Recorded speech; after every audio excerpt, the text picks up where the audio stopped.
सरकारने एक मोठा निर्णय घेतलेला आहे। केंद्र सरकार महात्मा गांधी राष्ट्रीय रोजगार हमी योजना म्हणजेच मनरेगा बंद करणार आहे।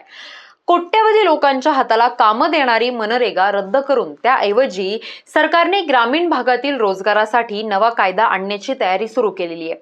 नेमकं मोदी सरकारचं प्लॅनिंग आहे तरी काय, हेच आपण या व्हिडिओच्या माध्यमातून जाणून घेण्याचा प्रयत्न करणार आहोत। नमस्कार, मी किरण सुमन रघुनाथ गीते। स्वागत आहे तुमचं माझ्या चॅनलवर, ज्याचं नाव आहे द किरण शो। सगळ्यात पहिल्यांदा तर मनरेगा योजना म्हणजे नेमकं काय हे आपण थोडक्यात जाणून घेण्याचा प्रयत्न करूयात।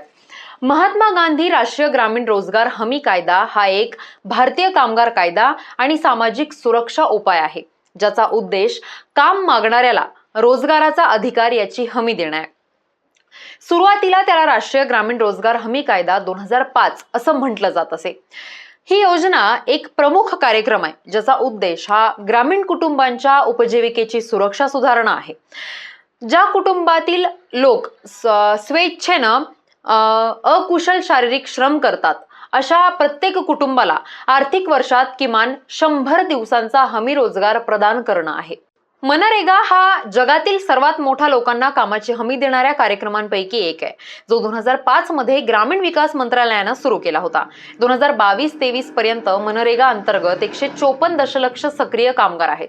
या योजनेचं उद्दिष्ट हक्क आधारित चौकटीद्वारे दीर्घकालीन गरिबीची कारणं दूर करणं आहे। लाभार्थ्यांपैकी किमान 1/3 महिला असणं आवश्यक आहे। मनरेगाच्या रचनेत सर्वात महत्त्वाचा पैलू म्हणजे तो कोणत्याही ग्रामीण व्यक्तीला 15 दिवसांच्या आत रोजगाराची कायदेशीर हमी देतो। असं न केल्यास बेरोजगारीचा भत्ता द्यावा लागतो।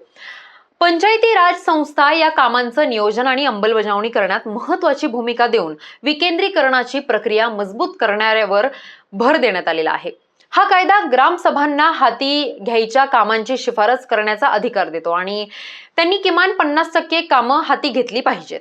केंद्र सरकारने महात्मा गांधी ग्रामीण रोजगार हमी कायदा रद्द करण्यासाठी आणि ग्रामीण रोजगारासाठी एक नवीन कायदा आणण्यासाठी लोकसभेत एक विधेयक मांडलेलं आहे। या नवीन प्रस्तावित कायद्याला विकसित भारत रोजगार आणि उपजीविका हमी अभियान विधेयक 2025 असं नाव दिलं जाणार आहे। विकसित भारत 2047च्या राष्ट्रीय दृष्टिकोनाशी सुसंगत ग्रामीण विकास चौकट स्थापित करणं हे या विधेयकाचं मुख्य उद्दिष्ट आहे।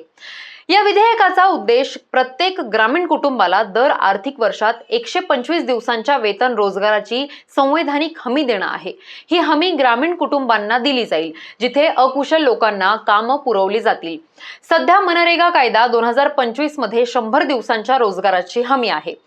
नवीन विधेयकाचा उद्देश समृद्ध आणि लवचिक ग्रामीण भारतासाठी सक्षमीकरण, विकास आणि प्रगतीला चालना देणं असा आहे। विकसित भारत 2047 या राष्ट्रीय दृष्टिकोनाशी ग्रामीण विकास चौकटीला जोडण्याच्या दिशेनं हा नवीन कायदा एक महत्त्वपूर्ण पाऊल मानला जातोय। संसदेत मांडण्यात आलेल्या या विधेयकात महात्मा गांधी राष्ट्रीय ग्रामीण रोजगार हमी कायदा 2005 रद्द करण्याचा प्रयत्न केला आहे। हे पाऊल ग्रामीण रोजगार आणि उपजीविकेच्या सुरक्षेत एक मोठं धोरणात्मक बदल घडवून आणेल। सरकारच्या या निर्णयाबद्दल तुम्हाला नेमकं काय वाटतं हे आम्हाला कमेंट करून नक्की सांगा। या व्हिडिओला जास्तीत जास्त शेअर करा आणि हो, अशाच माहितीपूर्ण व्हिडिओसाठी द किरण शो या चॅनलला सबस्क्राईब करायला मात्र अजिबात विसरू नका। धन्यवाद।